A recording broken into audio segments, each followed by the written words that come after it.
Chapter 1. A Quiet Beginning. My name is Rahim. I'm 65 years old now, living alone in a small house in Dhaka. Life moves slowly these days. The streets outside are loud, but my home is quiet. My children have their own lives now, busy with work and families. My wife, my sweet Salma, left this world a few years ago. Some mornings I sit by the window, watching the world rush by, and I feel a heaviness in my chest.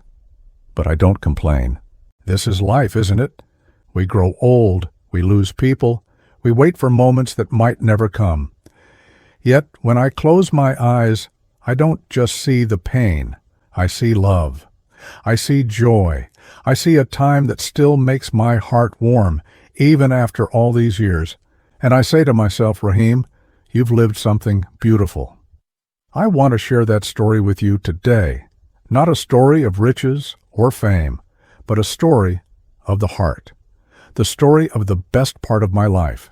When I was 22, I was a student at Dhaka University. I was young, full of dreams, with a heart that believed anything was possible. My parents lived in our village, and every weekend I'd go home to them. They'd sit with me under the old mango tree asking about my studies, my friends, my days. They listened with such care, and I felt like the luckiest boy alive. Those evenings were my safe haven. But then there was Ayesha. Her name still feels like a soft breeze in my heart. She was in my class, a girl with eyes that sparkled like the Padma River under the sun. I'd see her in the library or walking across the campus, her dupatta flowing gently, and my heart would race. I wanted to talk to her, but my courage always failed me. I'd think, Rahim, maybe tomorrow you'll say something. But tomorrow never came until one day, everything changed. It was a rainy afternoon.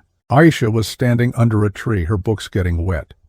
A group of boys nearby were laughing loudly, teasing her about something. I don't know what pushed me, but I walked up, my heart pounding, and told them to stop. My voice wasn't loud, but it was enough. They left, and Ayesha looked at me. Her eyes were grateful, soft, and warm. That look, it was the start of something I'd carry with me forever. From that day, we started talking. Small words at first like, "How's your day?" or "Did you finish the assignment?" But those small words grew into long conversations. She called me her friend, but to me, she was more, much more. I still remember the first time she laughed at my silly joke about the rain. That laugh stayed in my heart for days. For me, Ayesha wasn't just a girl. She was a feeling, a reason to wake up with a smile. I never told her how I felt, but I carried her name in my heart. Ayesha, you are the light of my life. This is my story. A story of a young boy, his first love, and the moments that shaped him forever. Chapter 2. A Spark in the Rain. I was 22 when Ayesha became a part of my life. After that rainy afternoon when I stood up for her, something shifted. She started noticing me. She'd wave when she saw me on campus, saying, "Rahim, hi." And that small greeting was enough to make my whole day brighter. One day, in the library, she dropped her pen. I picked it up and handed it to her. She smiled and said, "Thanks, Rahim. You're always so kind." Her voice was gentle, like a melody, and it touched something deep inside me. I wanted to say more, but my tongue froze. I just smiled back. She laughed and said, "You're so quiet, Rahim. Do you ever talk?" My heart wanted to scream, "Ayesha, I have so much to say to you." But I only nodded, too shy to speak. Slowly, we started talking more. She'd ask about my classes, my dreams, or how I liked Dhaka's crowded streets. Every word she spoke felt like a treasure. I'd go home and replay her sentences in my mind, as if they were secrets only I could keep. We'd sit under the big banyan tree on campus, and she'd tell me about her family. "My father is a teacher," she said. "He's strict, but he wants the best for me. My mother makes the best kheer in the world." I listened, hanging on to every word, like a child listening to a bedtime story. Then she'd ask, "What about you, Rahim? Tell me about your family." I'd smile and say, My parents wait for me every weekend. They ask about my day, and it feels like home." Ayesha's eyes softened, and she said, "That's beautiful, Rahim. You're lucky." My heart whispered, "I'm lucky because I'm sitting here with you." One day, I made a silly joke about her always carrying too many books. "Ayesha, soon you'll need a rickshaw just for your books." She laughed so hard her hand brushed mine. That touch, it felt like fire and peace at the same time. I went home that night and whispered to myself, "Rahim, this girl is why your heart beats." But I was scared. She called me her friend, and I feared she'd never see me as anything more. I told myself, "Don't dream too much, Rahim. She might like someone else." But my heart wouldn't listen. It said, "She's yours, Ayesha. One day, she'll see it." One evening, I gathered all my courage. I asked her, "Ayesha, do you have a boyfriend?" She looked surprised, then smiled and said, "No, Rahim, why do you ask?" My hands shook, but I managed to say, "Just curious." Inside, my heart was dancing. A few days later, I asked, "Do you like anyone?" She laughed softly and said, "No, Rahim, no one." That night, I couldn't sleep. I lay in bed thinking, "Ayesha has no one. You have a chance, Rahim. You can try." I started dreaming of a future where I could hold her hand, make her laugh, and keep her safe forever. Then I heard her birthday was coming. My friends were talking about it, and I thought, "This is it, Rahim. This is your moment." I made a plan. I saved every taka from my part-time job at a tea stall. I counted my money, 550 taka in total. I spent it all. I booked a small community hall, decorated it with flowers and lights, and ordered a cake. I even bought a simple necklace, not expensive, but it carried my heart. I whispered to myself, "Ayesha will know on her birthday. She'll know how much you love her." My friend Imran told Ayesha about the party, and she said she'd come. She even asked me, "Rahim, my birthday is on the 15th of July. Be there at 7 p.m., okay?" I smiled and said, "I won't be late." But Imran had told her 6 p.m. by mistake. I didn't mind. I'd be there early anyway. The days before her birthday were restless. I walked around my room practicing what I'd say. "Ayesha, you mean the world to me." I held the necklace every night, imagining her smile when I'd give it to her. I could already hear her soft voice saying, "Rahim, I didn't know." My heart was full of hope, but I didn't know what was waiting for me that night. I didn't know my heart was about to face its deepest pain. Chapter 3. A Heart in Pieces. The day of Ayesha's birthday felt like a dream. I woke up with a racing heart, holding the small box with the necklace. I whispered, "Ayesha, tonight you'll know my heart." I went to the hall early. My friends helped me set up. Flowers, lights, a chocolate cake in the center. It wasn't grand, but it was my everything. I looked at it and thought, "This is more than a party, Rahim. This is your love for her." My plan was simple. When Ayesha arrived, I'd wait a moment, then step forward, give her the necklace, and tell her how I felt. But at 6 p.m., Ayesha walked in, and my world stopped. She was smiling, her dupatta sparkling under the lights, but she wasn't alone. A boy was with her, holding her hand. My friends whispered his name, Karim. I stood in the shadows, my heart sinking. I thought, maybe he's just a friend, Rahim. Don't panic. But then Ayesha turned to everyone and said, "This is Karim, my boyfriend. We've been together for 2 years." Her words hit me like thunder. 2 years. All this time, while I dreamed of her, she was with someone else.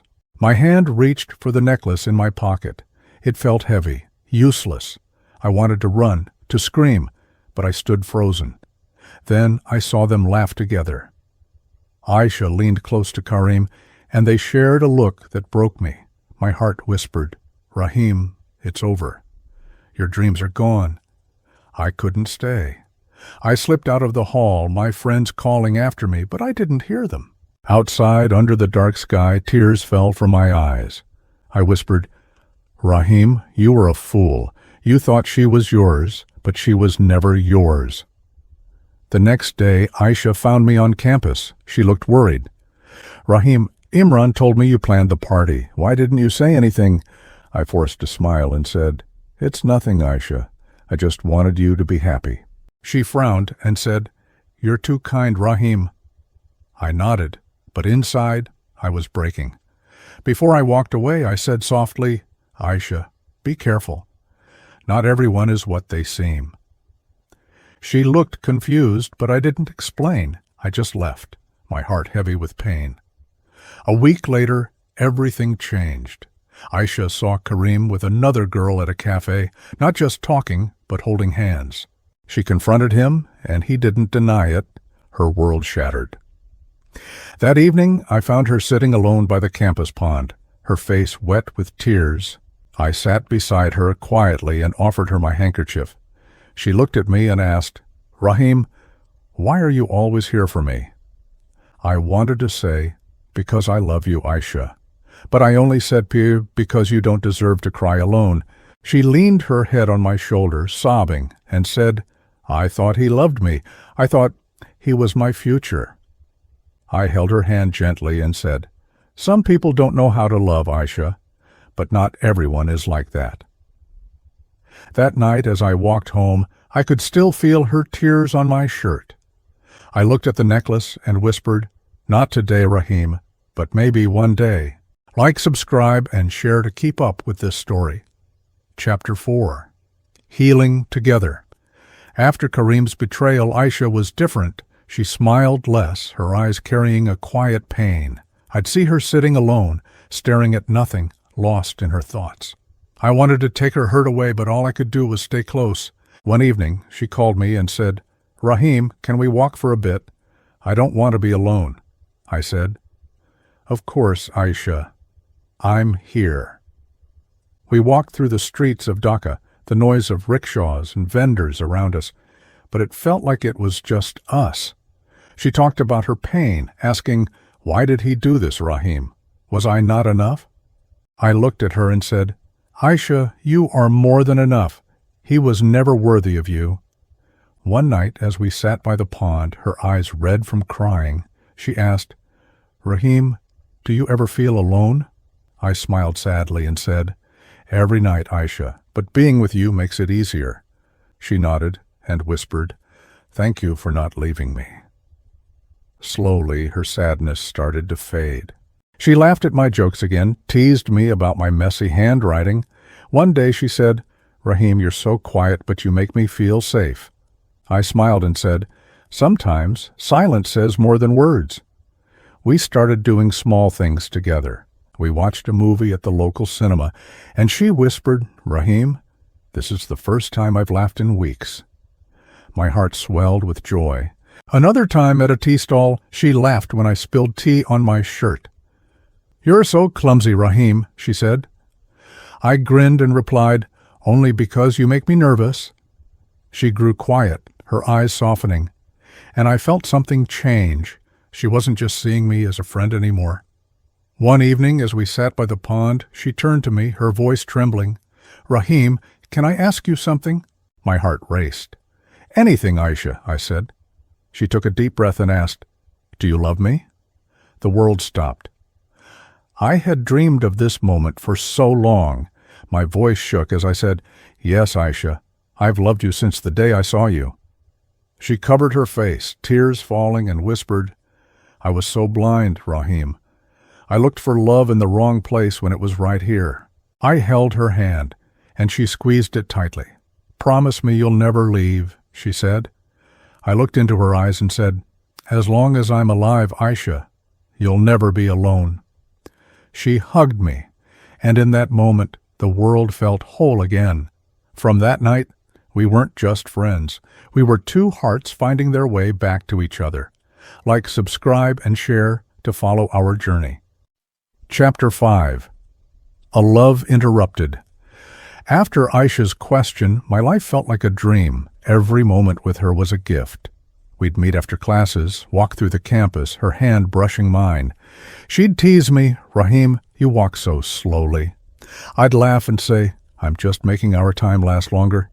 Her cheeks would turn pink, and my heart would soar. One evening at a small restaurant, she said, "Rahim, I feel safe with you. I don't have to pretend."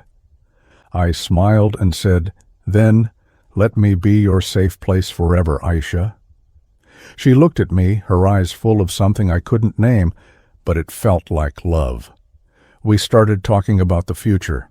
One night she asked, "Rahim, do you ever think about marriage?" My heart pounded. I said, "Every day, Ayesha. And in every dream, it's you." She smiled softly and whispered, "Maybe one day, Rahim." I began saving every taka I earned, dreaming of a life where I could build a home with her. I bought her a small flower one evening, and she laughed, saying, "Rahim, why spend your money on me?" I said, "Because you're worth everything I have." She held the flower close, her eyes shining, but life doesn't always follow dreams.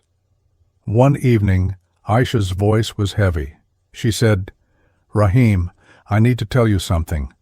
My stomach dropped. She looked down and said, "My father has found a job in Chittagong. We're moving there next month." Her words felt like a storm. "Moving?" I whispered. She nodded, tears in her eyes. "Yes, Rahim, I don't want to go, but I have no choice." I tried to stay strong, saying, "We'll write letters, Ayesha. We'll find a way." She shook her head. "It's so far, Rahim. My father is strict. He won't allow it." I held her hand and said, "Ayesha, no distance can take my love away." She cried and said, "My heart will stay with you, Rahim." The days before she left were bittersweet. We walked together, laughed, and held on to every moment. On her last day, I went to the bus station. She stood with her family, her eyes wet. When she saw me, she ran to me and hugged me tightly. "Goodbye, Rahim," she whispered. "I'll never forget you." As the bus drove away, I stood there, my heart breaking, whispering, "Ayesha, you'll always be my light." Like, subscribe, and share to keep this story alive. Chapter 6. Years of Waiting. After Ayesha left, life felt hollow. I went to classes, worked at the tea stall, but my heart wasn't there. Every night I wrote her name in my diary, hoping she'd write to me, but no letter came. I told myself, "Rahim, move on, she's gone." But my heart refused. Years passed. I finished my studies, got a job as a clerk, and took care of my aging parents. Then I met Salma. She was kind, with a warm smile, and she brought light into my life. I thought, "Rahim, you can't live in the past forever." Salma and I married, had 2 children, and built a life filled with love and laughter. But even in my happiness, a small part of me held Ayesha's name. I never told Salma about her, not to hide anything, but to protect the life we had. Salma was my strength, my home. When she passed away, the house grew quiet again. My children moved to the city, and I was alone, sitting by the window, thinking of the past. One afternoon, I went to Gulshan Lake to walk. As I sat by the water, I saw a woman with gray hair, walking slowly. Something about her made my heart skip. Rahim, could it be? I thought. Her eyes, they were the same eyes I'd loved all those years ago. I went to the lake every day, watching her from a distance, too afraid to speak. One day she stopped near me and said, "Rahim, is that you?" My heart stopped.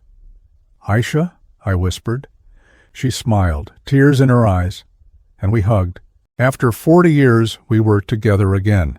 She said, "I came back to Dhaka last year. I've been looking for you." I held her hand and said, "Ayesha, I never forgot you. Like, subscribe, and share to follow our reunion." Chapter 7. Love at 65. After that day, Ayesha and I were inseparable. We'd sit by the lake, talking about the years we lost. She said, "Rahim, I'm married, but my husband passed away. I thought of you so often." I told her, "I thought of you every day, even when I built a life with someone else." We laughed like we were young again, sharing stories, teasing each other. One evening she said, "Rahim, you still make me laugh like you did at 22. I smiled and said, "And you still make my heart race, Ayesha." We started doing small things, eating at roadside stalls, watching old movies. One night she said, "Rahim, we're old now. but with you I feel young. I held her hand and said, "Love doesn't age, Ayesha. It only grows stronger." She asked, "Do you think we can still have a future?" I said, "Ayesha, you are my future, whether it's days or years." One evening, she looked at me and said, "Rahim, let's not wait anymore. Let's get married." My heart soared. "Ayesha, are you sure?" I asked. She smiled and said, "I lost you once. I won't lose you again." We hugged and I whispered, "You've made me the happiest man alive." Like, subscribe, and share to celebrate this love. Chapter 8. A Promise Forever. The night we decided to marry, I couldn't sleep. I whispered, "Rahim, life gave you Ayesha back. Don't let her go." We planned a simple wedding. No grand decorations, just us and a few loved ones. Ayesha said, "Rahim, I don't need a big wedding. I just need you." I replied, "And I need you, Ayesha, for every day I have left." On our wedding day, she walked toward me, her eyes shining like they did 40 years ago. We exchanged vows, promising to love each other forever. When I put the ring on her finger, I said, "Ayesha, this is the necklace I couldn't give you then. Now it's yours, with my heart." She cried and said, "Rahim, you've completed my life." Now every morning I wake up to Ayesha's smile. We laugh, we talk, we hold hands. She says, "Rahim, we proved love never dies." I reply, "Yes, Ayesha, we're proof that love waits, through years, through pain, through distance." My life feels full again. I'm not alone anymore. I'm home. Like, subscribe, and share to spread this story of love.